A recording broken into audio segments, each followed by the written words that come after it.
विदर्भ भागातील खोलापूर पोलीस स्टेशनच्या हद्दीत येणाऱ्या चंडिकापूर येथील पूर्णा नदीच्या पात्रातून मोठ्या प्रमाणात अवैध वाळू उपसा आणि तस्करी सुरू आहे। मध्यरात्रीच्या अंधारात ट्रकच्या साहाय्याने ही चोरटी वाहतूक राजरोसपणे सुरू असून यामुळे परिसरातील नैसर्गिक संपदेचे मोठे नुकसान होत आहे। या अवैध धंद्यांचा फटका आता थेट शेतकऱ्यांना बसू लागला आहे।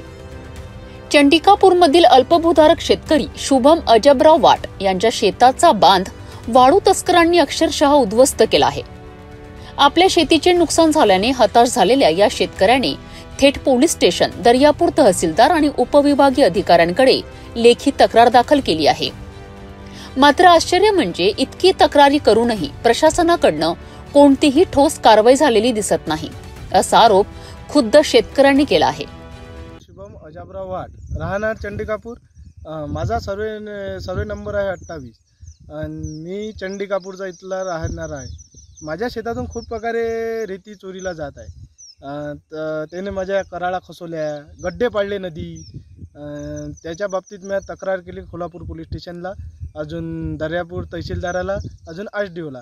हे तक्रार देऊन सुद्धा माझ्या तक्रारीचा काही हे नाही, म्हणजे मला हे नाही भेटला, म्हणजे रिपोर्ट देऊनही सुद्धा काही मला हे नाही, त्याने काही दिलं नाही। त्या दिवशी मी खोलापूरला गेलो, ठाणेदाराला मी रिपोर्ट केला। त्या दिवशी मग ठाणेदाराला रिपोर्ट केला। ठाणेदारानं सांगितलं का माझ्या शेतातून बा रेती खूप प्रकारे चोरीला जात आहे।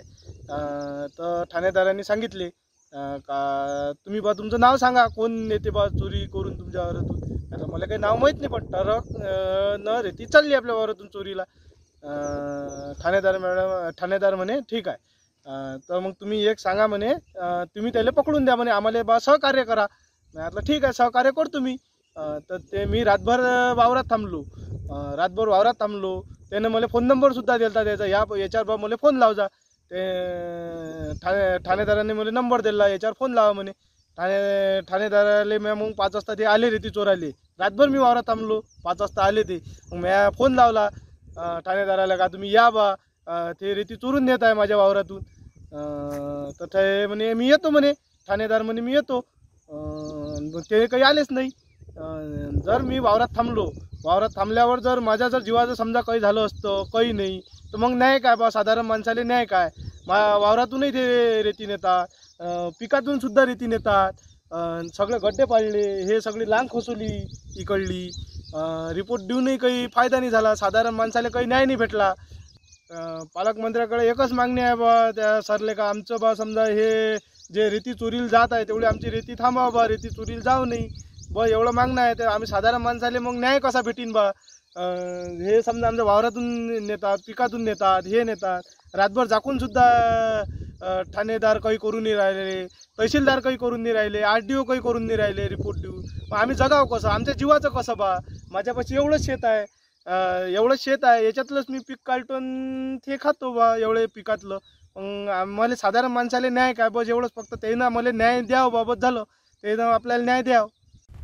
या वाळूकाटाचे ठिकाण दर्यापूर तालुक्यात येते, परंतु या ठिकाणाहून चोरटी वाळू वाहतूक मात्र भातकुली तालुक्याच्या हद्दीत होताना दिसत आहे। याचा अर्थ एका तालुक्यातून वाळू उपसायची आणि दुसऱ्या तालुक्यात तिची विक्री करायची, असा हा गोरखधंदा सरळ सुरू आहे। या संपूर्ण रेती माफियांचा मुख्य सूत्रधार दर्यापूरमध्येच असल्याची चर्चा आहे। विशेष म्हणजे हा व्यक्ती आगामी जिल्हा परिषद निवडणुकीच्या रिंगणात उतरण्याची तयारी करीत आहे आणि राजकीय आशीर्वादाच्या जोरावरच त्याची ही अवैध वाळू तस्करी बिनभोपाट सुरू असल्याचं बोललं जात आहे। इतकंच नव्हे तर या माफियापुढे खुद्द तहसीलदारही काहीही करू शकत नाही।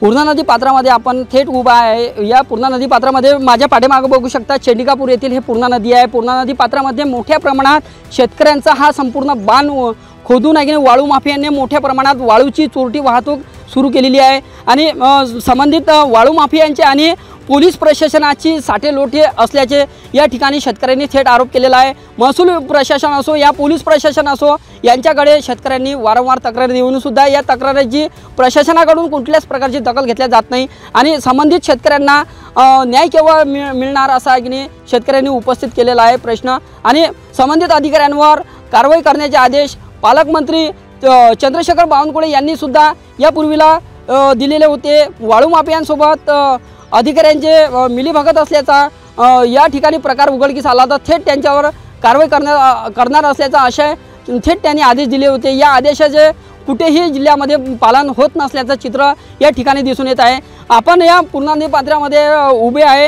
हे पूर्णा नदी पात्र दर्यापूर तालुक्याचं असून या दर्यापूर तालुक्यातली वाळू मोठ्या प्रमाणात उत्खनन करून भातकुली तहसील हद्दीत आणले जात आहे आणि ही जी हद्द आहे हे कोल्हापूर पोलीस स्टेशनची हद्द आहे। कोल्हापूर पोलिसांचे या वाळू माफियांसोबत कुठेतरी मिलीभगत असल्याचा या ठिकाणी थेट शेतकऱ्यांनी आरोप केलेला आहे। सिटी न्यूज प्रतिनिधी गजानन खोपे, अमरावती, भातकुली। कोल्हापूर पोलीस स्टेशनच्या हद्दीतून इतक्या मोठ्या प्रमाणात वाळूची वाहतूक होत असतानाही पोलीस मात्र बघ्याची भूमिका घेत आहे। हे आणखी धक्कादायक आहे। यामुळे नागरिकांमध्ये आता थेट शंका निर्माण होऊ लागली आहे की कदाचित या वाळू तस्करांशी काही अधिकाऱ्यांची मिलीभगत तर नाही ना। मोठ्या प्रमाणात सुरू असलेल्या या अवैध उत्खननामुळे महसूल विभाग आणि पोलीस प्रशासन आता काय कारवाई करणार याकडे सर्वांचे लक्ष लागले आहे।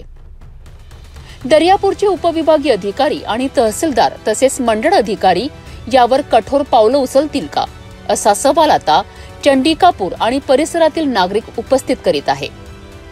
प्रशासनाच्या भूमिकेकडे आता सर्वांच्या नजरा लागल्या आहेत।